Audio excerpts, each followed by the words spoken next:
All right, so at the WBO convention, Terence Crawford, he was doing like, I don't know, like Instagram stories or whatnot, but he says that he has his eye on Janibek. At 160? At 160. You know, Janibek is going into a unification. With Lara.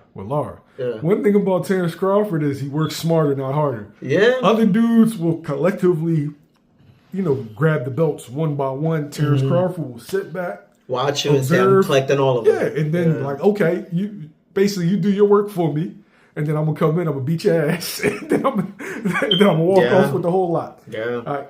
What do you think of that fight at 160 pounds?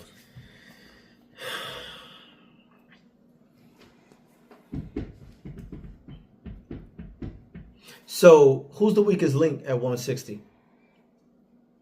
I don't know, yo. I mean, age-wise, of course, everybody's going to say Lara because he's 40. Mm-hmm. But I would never come out of my mouth and call Lara a weak link. Mm-hmm. I think there's no elite fighters at 160. Mm-hmm. Like elite at the top of their game. Yeah. But they're all good. All right, so here's my take on it. I like how Crawford is with the smoke. He's like you said, go ahead and all y'all do the work, and then I'm gonna go in there and I'm gonna just bring out the broom and sweep this shit up. It's the equivalent to you at the bar, right? Mm-hmm. And you got dudes buying this chick drinks and then all night, and I just bag her. right before the bar closed, you just pull it and just slide in. Yeah, you just slide in. And then you walking out the bar with it, and you do the Michael Jackson Thriller turn. Yeah. I like it. I got Crawford beating Janibek. I got him beating Janibek. I just think, I haven't seen much on him, but I've seen enough on Crawford, and I'm not going to judge Crawford over his last performance from Canelo, because I don't care what a person say, they could say that Canelo's washed up, they say this, they say past his prime, yada, yada, yada. That's not what I'm looking at. I'm looking at how he executed the plan and how he neutralized the threat. So he did a phenomenal job with that. Bowman came up with a great game plan for that. I really believe that Janibek can get outboxed. I think he's going to get outboxed. He goes into 160. It's all going to determine on how he look against Lara. Because Lara is a crafty southpaw. And remember, I said this to you before with William Skull and Canelo. Mm-hmm. I said if he struggles against William Skull and he boxes him, it's going to just keep the blueprint solid for Crawford. So it's one of those things. So Crawford is a nice southpaw. He's solid. He knows how to utilize a lot of things. And it's like little details that maybe some of the casuals don't see, like how he positioned his foot, how he made Canelo smother his shots and still gave Canelo better exchanges in the inside. It was a lot of high caliber. Like you can tell why he deserves to be in that stage. But I got him boxing Janibek, and then after that, just walk away. And I'll remember you still got to get at Adames, though. I hear you. There's no reason to go after Janibek. So are you saying he's going to beat Adames? There's no ifs, ands, buts about that. But he beats Janibek. He has Lara, his belts, and then Adames. So he'll be a 4-time undisputed champion. Yeah. Bro, he pulls that shit off. For me, I don't think that he can do any, even if you get 4-time undisputed, nobody's done 3. Nobody's done 3. So, and that's not just that. He's setting a record where it's even harder to break. You know what I'm saying? Yeah. You broke a record, and now you're going to break your own record. Yeah, but to me, historically, even though it's an accolade, I don't think it puts him any higher in history. Like, when you look around, I think right now he already has so much accolades that it's just like names now. Mm-hmm. There is no other name that you can throw at him that puts him any higher than where he is. I feel like he's cemented. You mean, all right, now, are you saying, because you can never do a top 10 greatest fighters of all time. It's too many eras.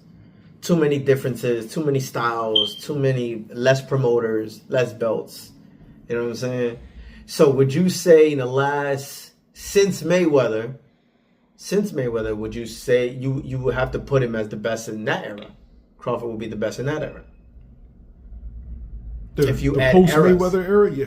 Yeah, so you would have to add. No, I'm an Andre Ward guy, but I feel like him accomplishing that, you got to put him ahead of Andre. You got it. You do. Yeah. You do. Yeah. But somebody, you know, you're going to have people that make arguments for Usyk being undisputed in cruiserweight and heavyweight, but I've had to get and that's fine too. Even with Usyk, but Usyk went up one weight class. Yeah, but all right. So I know he became undisputed. No, I'm saying, but to play devil's advocate, there is more. Usyk was outweighed by how much against Fury? How many weight classes is that? When people talk about pound for pound, I feel like heavyweights are more up against it than anybody else because they can be outweighed by 30 to 40 pounds come fight night, and nobody's going to blink an eye. Mm-hmm. But I still got to give it to Crawford because you took out. I feel like there was more resistance with Fury than it was with Canelo. See, the thing now, the reason why it's like a good debate is because Crawford winning a belt at 60 or even becoming undisputed, I don't give a fuck if win, lose, or draw. Just the fact that you moved up there and say you do claim at least one belt. He's on some many Pacquiao shit. That's 6 divisions, right? Yeah. Think about it, because he turned pro at what, 35? 40? 35? 35. But 35, 40, 47, 54, 60, 68. Is it worth the risk? Mm-hmm. Because now you're talking about you fighting once a year. Yeah. Is it really worth the risk? You mean age-wise? Yeah, it's like, okay. Yeah, that could What if one of these days Terence Crawford just shows up? And he's old as shit. Yeah. It's like, is getting that other division, is that really worth it? Like, that's kind of like when we saw Roy in the 90s, and then we just saw Roy take the break, come back, and it's like, yo, this ain't the same Roy. Like, is it really worth it legacy-wise? You coming off of beating Canelo. That's Michael Jordan hitting a shot against Utah. Do we want to risk him coming back? And I know people won't get mad, but being Washington Wizards, Mike, because age is undefeated. Eventually, like no matter how good you are, eventually it catches up to you. Yeah. I mean, I guess it depends on how he takes care of himself outside of camp. I don't know if he drinks. I don't know if he smokes. I don't know none of that. I don't know if he do coke. I don't know if out of nowhere, he doesn't eat right. I don't know if he eats Teddy Grahams and gummy bears. You know what I'm saying? Yeah. So it's like I don't know exactly what he does off camp or how he walks around or whatever the case is. But age can most certainly play a factor. But it all depends on how he takes care of it. Because Bernard did it until Bernard got knocked out of the ring. And that's what I'm saying. I know. I don't want it to be a dude that got no business beating Terence Crawford. And then beating him. Yeah. And then now, to the world, oh yeah, he's the greatest because he beat Terence Crawford. No, my nigga, you beat a dude that left it all in the ring and decided to keep going. So would that be the same for Floyd? If Floyd came out of retirement right now and decided to say, oh, I'm going to fight such and such, and then he get washed? No, to me, you got no business. Yeah, you got no business losing to him. Yeah. I can see that. That's a good point. I can see that. But I just think for me, it depends on how Crawford takes care of himself because I know athleticism, Crawford brings a lot to the table. He got the wrestling background. He's strong, and he just is. I don't know. He's just a different animal. You know what I'm saying? But in reality, I got him taking that belt in 160. I really feel he could pull that off. I feel like if he's going to do it, it got to be all in 2026.